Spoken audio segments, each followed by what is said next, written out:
नमस्कार, बहुत स्वागत है आपका सुपरफास्ट छत्तीसगढ़ में। खबरों के साथ मैं हूं रीनू।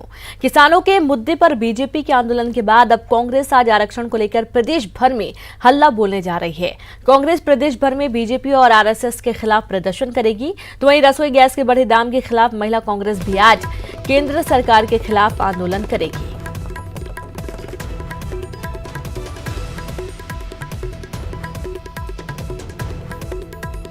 तो रसोई गैस के बढ़े दाम पर आज प्रदर्शन होगा। किसानों के मुद्दे पर बीजेपी के आंदोलन के बाद अब कांग्रेस आज आरक्षण को लेकर प्रदेश भर में हल्ला बोलने जा रही है, जिसके चलते कांग्रेस प्रदेश भर में बीजेपी और आरएसएस के खिलाफ प्रदर्शन करेगी। वहीं दूसरी तरफ रसोई गैस के बढ़े दाम के खिलाफ महिला कांग्रेस भी आज केंद्र सरकार के खिलाफ आंदोलन करेगी। यानी कि किसानों के मुद्दे को लेकर बीजेपी के बाद अब कांग्रेस भी हल्ला बोलने जा रही है। आरक्षण को लेकर प्रदेश भर में हल्ला बोल होगा, बीजेपी और आरएसएस के खिलाफ प्रदर्शन होगा। तो वहीं रसोई गैस के बढ़े दाम के चलते महिला कांग्रेस भी आज केंद्र सरकार के खिलाफ आंदोलन करने जा रही है। यानी कि आज दो बड़े आंदोलन आपको छत्तीसगढ़ में देखने को मिलेंगे, जहां एक तरफ आरक्षण को लेकर विरोध होगा, तो वहीं दूसरी तरफ रसोई गैस के बढ़े दाम को लेकर महिला कांग्रेस विरोध करेगी।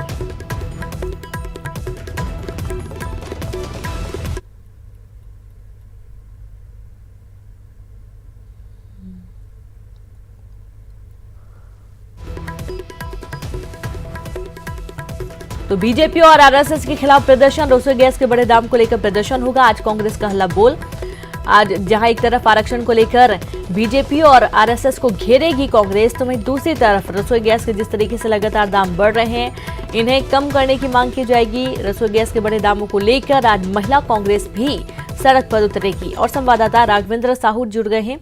राघवेंद्र, आज दो बड़े आंदोलन होने जा रहे हैं।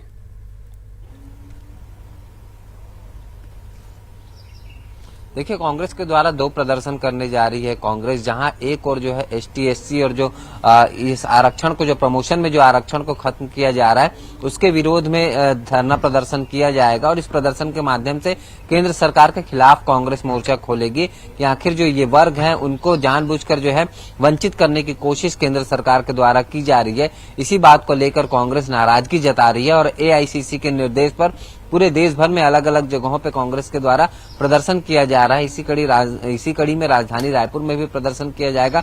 अभी पिछले हफ्ते भी कांग्रेस के द्वारा इस मुद्दे को लेकर प्रदर्शन किया गया था।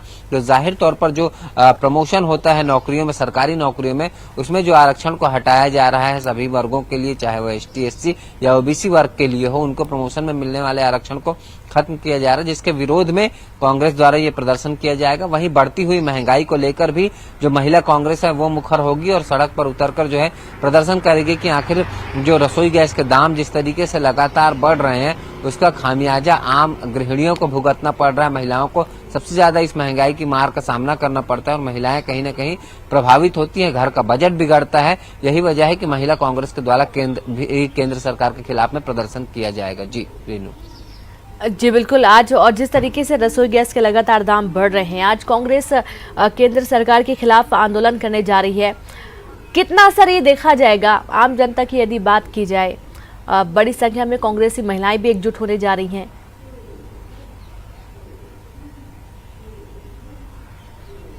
देखिए, प्रदर्शन के माध्यम से जरूर सरकार को एक तरीके से चेतावनी देने की कोशिश की जाएगी कि कहीं न कहीं जो लगातार रसोई गैस के दाम बढ़ रहे हैं या महंगाई बढ़ रही है, उसका असर किस तरीके से आम जनता पर पड़ता है, और इसे बताने के लिए ही महिला कांग्रेस के द्वारा ये प्रदर्शन किया जाएगा। तो जाहिर तौर पर एक तरीके से केंद्र में विपक्ष में होने के नाते कांग्रेस का दायित्व है कि वो ऐसे समय समय पर प्रदर्शन करते रहे।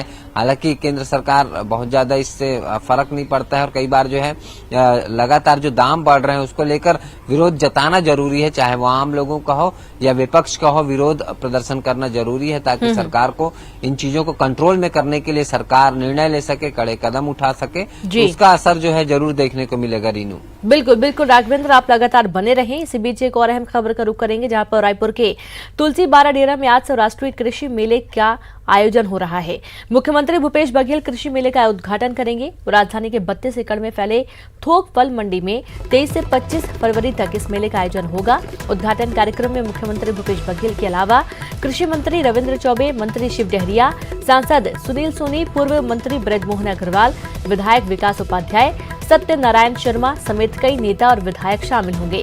राष्ट्रीय कृषि मेले में कृषि उद्यानिकी, पशुपालन, मछली पालन, ग्रामोद्योग विभाग से संबंधित प्रदर्शनी भी लगाई जाएगी। तो वहीं मेले में किसानों और कृषि उनसे जुड़े विभिन्न गतिविधियों की उन्नत तकनीकों की जानकारी भी दी जाएगी। इसमें देश भर के 15,000 से ज्यादा किसान शामिल हो रहे हैं।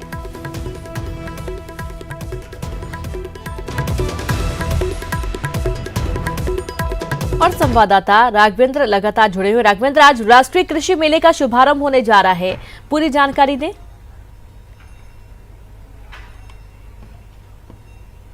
देखिए, शाम 4 बजे इस कृषि मेले का उद्घाटन जो है मुख्यमंत्री भूपेश बघेल करेंगे और तुलसी बाराडेरा में जो है ये कृषि मेला आयोजित किया गया है जो 3 दिनों तक चलेगा। इन 3 दिनों में बताने की कोशिश की जाएगी कि किस तरीके से किसान अपने आप को और ज्यादा उन्नत बना सकते हैं। वो किस तरीके से अलग अलग क्षेत्रों में, चाहे वो कृषि का क्षेत्र हो, मछली पालन का क्षेत्र हो या दूसरे जो छोटे काम है, वो उनको एक तरीके से प्रदर्शित किया जाएगा कि किस तरीके से उसमें उन्नति के रास्ते खुलेंगे। और न केवल छत्तीसगढ़ बल्कि देश भर के अलग अलग हिस्सों से 15,000 से अधिक किसान पहुंचेंगे और दूसरे प्रदेशों के भी जो किसान हैं वो वहां पे जो काम कर रहे हैं उसका प्रदर्शन करेंगे, उसको बताएंगे और जानेंगे भी एक दूसरे प्रदेश के किसानों के माध्यम से कि किस तरीके से खेती में बदलाव करके, किस तरीके से अपने आप में बदलाव करके जो कृषि का जो एक तरीके से क्षेत्र है उसको बेहतर बनाया जाए और जो किसानों की आय है उसे बढ़ाने के लिए क्या किए जा रहे हैं, क्या प्रयास हो रहे हैं, ये बताने के लिए 3 दिनों का एक कृषि मेला आयोजित किया गया है। और जाहिर तौर पर इसमें देश भर से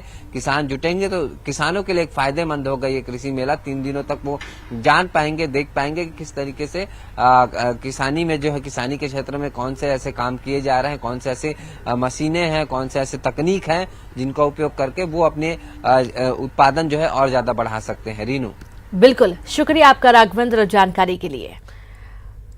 तो वहीं रायपुर में स्टेट जीएसटी ने बड़ी कार्रवाई की। देर शाम सोनू स्टील के दफ्तर पर जीएसटी टीम ने दबिश दी और बताया जाता है कि टैक्स चोरी के मामले में जीएसटी विभाग के 4 अधिकारी मामले की जांच कर रहे हैं। न्यू राजेंद्र नगर के अशोका मिलेनियम ने यह कार्रवाई की है।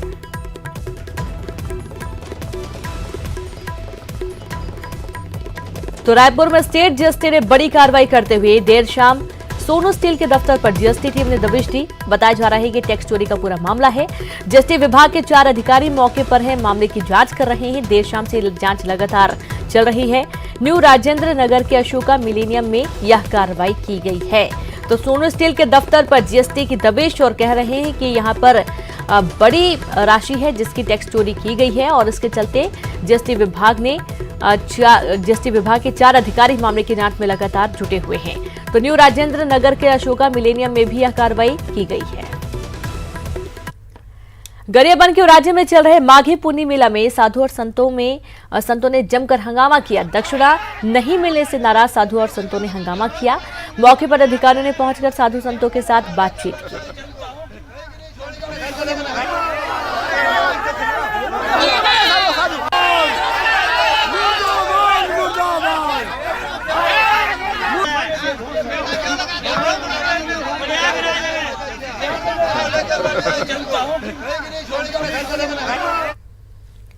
और इसी बीच खबर रायपुर से, चाकू मारकर हत्या करने के 2 आरोपी गिरफ्तार हुए हैं। भूषण और रुद्र कुमार को खमतराई पुलिस ने गिरफ्तार कर लिया। मामूली विवाद में छात्र साई किरण को मारी थी चाकू। बाइक सामने आ जाने के विवाद पर चाकू मारी गई थी। एक आरोपी अभी भी फरार है जिसकी तलाश की जा रही है। तो बड़ी खबर आपको दे रहे हैं, रायपुर से चाकू मारकर हत्या करने के 2 आरोपियों को गिरफ्तार किया गया। भूषण और रुद्र कुमार को खमतराई पुलिस ने गिरफ्तार कर लिया है। मामूली विवाद था, छात्र साई किरण को चाकू मार दी गई थी। बाइक सामने आ जाने के कारण ये विवाद हुआ था और इसमें एक आरोपी अभी भी फरार है। संवाददाता राघवेंद्र जुड़ गए। राघवेंद्र, चाकू मारकर युवक की हत्या कर दी गई थी, पूरा मामला क्या है?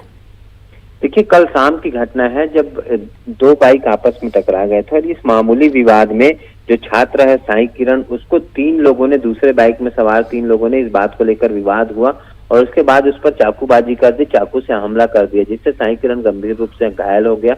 उसको अस्पताल ले जाने के दौरान उसकी मौत हो गई। इस मामले में पुलिस ने 2 लोगों को गिरफ्तार कर लिया है, वहीं एक आरोपी अभी भी फरार है। लेकिन सबसे बड़ा सवाल यही है कि इस तरीके से केवल मामूली विवाद में चाकू मार देना, किस तरीके से अपराधी बेखौफ हो रहे हैं या किसी तरीके से पुलिस कतर नहीं है, ये समझ में आता है कि छोटी सी बात पर अगर किसी को चाकू मार दिया जाए और उसकी मौत हो जाए तो ये मामला गंभीर है। हालांकि पुलिस ने 2 आरोपियों को जरूर गिरफ्तार कर लिया है, लेकिन एक आरोपी अभी भी फरार है। दीनू जी बिल्कुल, शुक्रिया आपका राघवेंद्र जानकारी के लिए। तो 2 आरोपियों को गिरफ्तार किया गया, एक आरोपी अभी भी फरार है। कल की यहाँ पूरी घटना बताई जा रही, जहां पर 2 वाहन सामने आ जाने के चलते छोटा विवाद हुआ था और इस विवाद के चलते चाकूबाजी की गई। और खबर रायपुर से, एयरपोर्ट रोड पर 2 कारों में भिड़ंत हो गई। एक युवती समेत 5 लोग गंभीर रूप से घायल हो गए हैं। माना थाना इलाके का ये पूरा मामला है। एयरपोर्ट रोड पर 2 कारों में भिड़ंत के चलते एक युवती समेत 5 लोग गंभीर रूप से घायल हैं, जिन्हें अस्पताल भर्ती किया गया है। माना इलाके का ये पूरा मामला सामने आया है। तो बड़ी खबर रायपुर से, एयरपोर्ट रोड पर 2 कारों में भिड़ंत और इस भिड़ंत के चलते युवती समेत 5 लोग गंभीर रूप से घायल हैं। तत्काल सभी को अस्पताल पहुंचाया गया। हालत काफी नाजुक बताई गई है। माना थाना इलाके का ये पूरा मामला सामने आया है। 24 फरवरी से शुरू होने वाले छत्तीसगढ़ विधानसभा के बजट सत्र के लिए तैयारियां पूरी हो चुकी हैं। सभी राजनीतिक दलों ने भी अपनी तैयारी पूरी कर ली है। धान के मुद्दे को लेकर इस बार का बजट सत्र काफी हंगामेदार होने की संभावना है। एक रिपोर्ट देखिए। छत्तीसगढ़ विधानसभा के बजट सत्र के लिए विपक्षी दलों ने अपनी तैयारी पूरी कर ली है। इस बजट सत्र में 22 बैठकें होंगी। इस बार अभी तक 2437 सवाल लगाए जा चुके हैं। धान, किसान और कानून व्यवस्था के सवालों को लेकर विरोधियों ने अपनी तैयारी पूरी कर ली है। कि सबसे पहले तो किसानों के मुद्दे पर जोरदार बहस होगी। हम मांग करेंगे कि किसानों को ऐसा तंग क्यों किया जा रहा है। अभी 1800 दिया है, बाकी 700 कब देने वाले हैं, कैसे देने वाले हैं, ये सब प्रश्न हैं जिनका जवाब सर देना पड़ेगा। मुद्दे ही मुद्दे हैं। इस बार की विधानसभा में सबसे बड़ा मुद्दा तो किसानों का मुद्दा रहेगा। सबसे बड़ा मुद्दा रहेगा कि धान खरीदी में जिस प्रकार किसान को प्रताड़ित किया गया, झूठे मामले मुकदमे चलाए गए, जेल डालने की स्थिति आ गई, बार बार किसानों को वापस भेजा गया, तो किसान का मुद्दा रहेगा। लॉ एंड ऑर्डर की व्यवस्था की स्थिति के बारे में भी चर्चा होगी। इधर सत्ता पक्ष ने भी अपनी कमर कस ली है और विपक्ष के सवालों का कैसे सामना करना है, इसे लेकर पूरी रणनीति बना ली है। सत्ता पक्ष को मालूम है कि इस बार किसान के मुद्दे को लेकर विपक्ष उन पर सवालों की बौछार करने वाला है।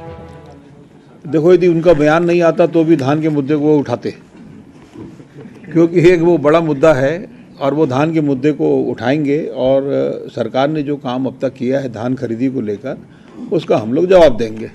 धान को लेकर, बोनस को लेकर धरना प्रदर्शन कर रहे हैं। सारी जगह भारतीय जनता पार्टी की नौटंकी चल रही है। हमारा टारगेट हमने पूरा कर लिया है। जितना टारगेट था उससे ज़्यादा धान खरीदी हुई है, उससे ज़्यादा बोनस का पैसा दे चुके हैं। लेकिन भारतीय जनता पार्टी के पास कोई मुद्दा नहीं होने के बाद भी इन लोग जबरदस्ती की नौटंकीबाजी कर रहे हैं प्रदेश में। हमारे मुख्यमंत्री भूपेश बघेल जी ने कोई ऐसा चीज़ नहीं है जो 1.25 साल के अंदर में विकास को लेकर यहाँ पर ना किया हो। लेकिन विधानसभा के अंदर में सत्ता पक्ष पूरी तैयारी के साथ है और पूरा मुंह तोड़ जवाब दिया जाएगा उनको। बहरहाल अब देखने वाली बात ये होगी कि इस बजट सत्र में विपक्ष सत्ता पक्ष को कैसे घेरता है। साथ ही क्या सत्ता पक्ष से विपक्ष को अपने सवालों के जवाब मिलेंगे। न्यूज़ 18 के लिए रायपुर से सुरेंद्र सिंह की रिपोर्ट। प्रदेश में किसानों की पिटाई और धान खरीदी का मुद्दा गर्माता जा रहा है और इस मामले को लेकर राजनीति चरम पर है। सबके अपने दावे हैं तो सबके अपने वादे हैं। अंबिकापुर से खास रिपोर्ट देखिए।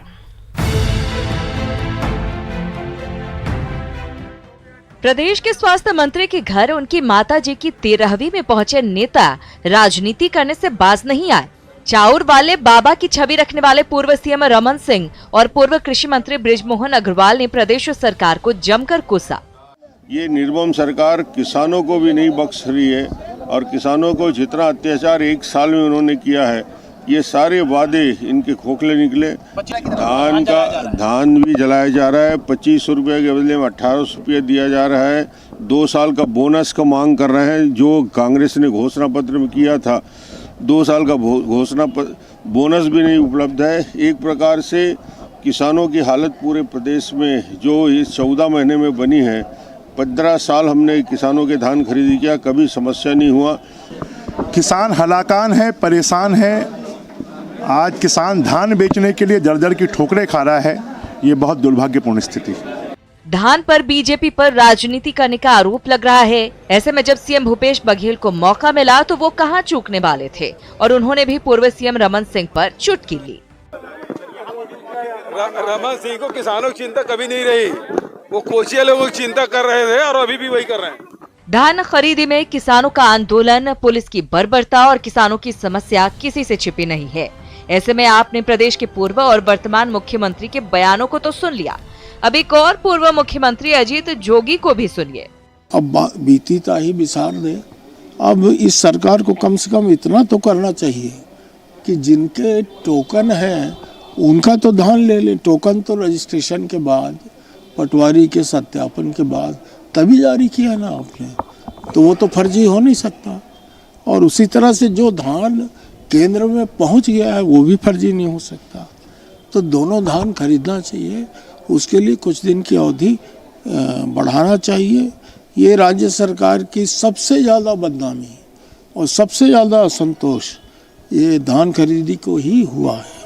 छत्तीसगढ़ राज्य बनने के बाद धान के मुद्दे पर अब तक के तीनों मुख्यमंत्रियों की प्रतिक्रिया आपने सुनी। ऐसे में प्रदेश के दिग्गज नेताओं के बयानों को समझने की जिम्मेदारी किसान और उन आम लोगों की है जो सरकार चुनते वक्त पार्टियों की लोक लुभावन घोषणा पत्र के झांसे में आ जाते हैं। बहरहाल देखना होगा कि आगे इस मुद्दे पर और क्या क्या होता है। न्यूज़ 18 के लिए अंबिकापुर से अमितेश पांडे की रिपोर्ट। ब्रेक के बाद एक बार फिर से आप सभी का स्वागत है और इस बीच बड़ी खबर मध्य प्रदेश के रायसेन से, जहां रायसेन कंप्यूटर बाबा की अवैध खनन पर कार्रवाई। डंपर पर सवार होकर खदान पहुंचे कंप्यूटर बाबा। रायसेन के सोजनी घाट पर देर रात कार्रवाई की गई। 2 पोकलेन 3 डंपर पकड़े गए हैं। खदान में 3500 रुपए की रसीद कटाकर अंदर पहुंचे थे बाबा और यहां पर उन्होंने एक बड़ी कार्रवाई की है। और जैसा कि कंप्यूटर बाबा ने पहले ही बोला था कि यदि उनके हाथ में दे दिया जाए तो अवैध उत्खनन पूरे तरीके से बंद कर दिया जाएगा। तो मध्य प्रदेश के रायसेन अचानक से कंप्यूटर बाबा पहुंच गए अवैध खनन पर कार्रवाई करने के लिए। डंपर पर सवार होकर खदान पहुंचे कंप्यूटर बाबा।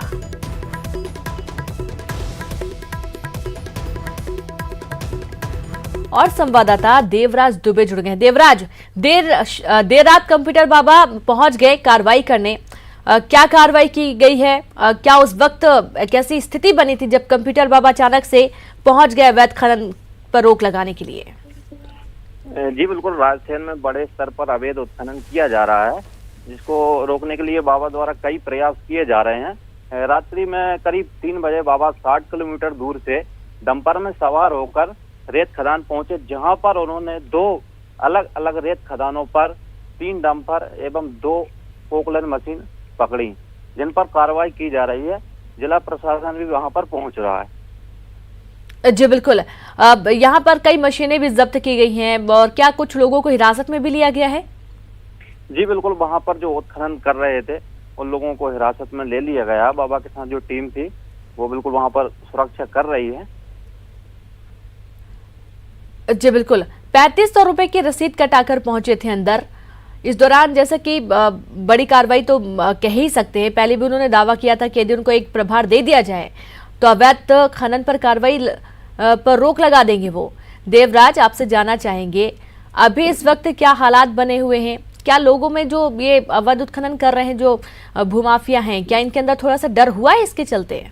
जी बिल्कुल, इनके अंदर तो डर तो अपन कह नहीं सकते, क्योंकि बाबा द्वारा निष्पक्ष रूप से कार्रवाई नहीं की जा रही है। अच्छा। मैं आपको बता दूं, राजस्थान में करीब 12 से 13 खदान ऐसी हैं जो बड़े स्तर पर चल रही हैं, जिनका कमीशन या पैसा जो लोगों ने, वहाँ के स्थानीय नेता भी आरोप लगा रहे हैं कि जो पैसे बाबा के पास नहीं पहुँचते या अन्य अधिकारियों के पास नहीं पहुँचते, उसी खदान पर सिर्फ कार्रवाई की जाती है। ऐसी कई खदानें चल रही हैं जिन पर कार्रवाई नहीं की जा रही है। जो गोरा रेत खदान है जिस पर लगातार 6-7 पोकलेन द्वारा उत्खनन किया जा रहा है, लेकिन वहां पर बाबा आज तक नहीं पहुंचे। जब अगर बाबा वहां कभी जाते भी हैं तो उनको सूचना पहुंच जाती कि बाबा आ रहे हैं।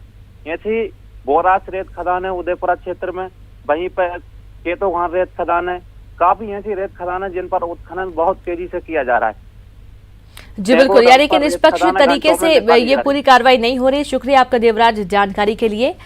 और इसी बीच एक ये जानकारी निकलकर सामने आ रही है जहां पर कहा जा रहा है कि जो लोग पैसे नहीं पहुंचाते उनके ऊपर कार्रवाई हो रही है, सब जगह कार्रवाई नहीं हो रही। इसी बीच भोपाल से भी बड़ी खबर है, युवक ने फांसी लगाकर खुदकुशी कर ली है। खुदकुशी से पहले पोस्ट किया वीडियो में परिवार को परेशान न करने की कही बात। आत्महत्या की वजह अभी साफ नहीं है। युवक की उम्र तकरीबन 20 साल बताई गई है। एक एयरलाइंस में लोडर का काम करता था। पुलिस मामले की जांच में जुटी है। बैरागढ़ के कैंप नंबर 12 का ये पूरा मामला सामने आया है। तो देखिए वीडियो भी है युवक का जो उसने अपलोड किया। होता है तो मैं नहीं चाहता या किसी लड़की का नाम आए या मेरे परिवार में किसी का भी नाम आए। मैं बहुत परेशान हूँ अपनी लाइफ में। अगर मुझे कुछ भी होता है तो प्लीज़ इन लोगों का कुछ भी ऐसा कुछ है नहीं, इसलिए प्लीज़ इन लोगों को परेशान मत करना। ना मेरी लाइफ में किसी लड़की का चक्कर वगैरह या कोई ऐसा कुछ है नहीं। ना मेरे परिवार वालों ने किसी ने भी मुझे परेशान किया है। इसलिए भाई लोग मैं खुद की लाइफ से बहुत परेशान था। इसलिए अगर मैं कुछ भी करता हूँ या कुछ भी हो जाए तो प्लीज़ इन लोगों के ऊपर कुछ नाम नहीं आना चाहिए। थैंक यू भाई। मेरा नाम कुमार दुबा। और इसी के साथ इस बुलेटिन में इतना ही। नमस्कार।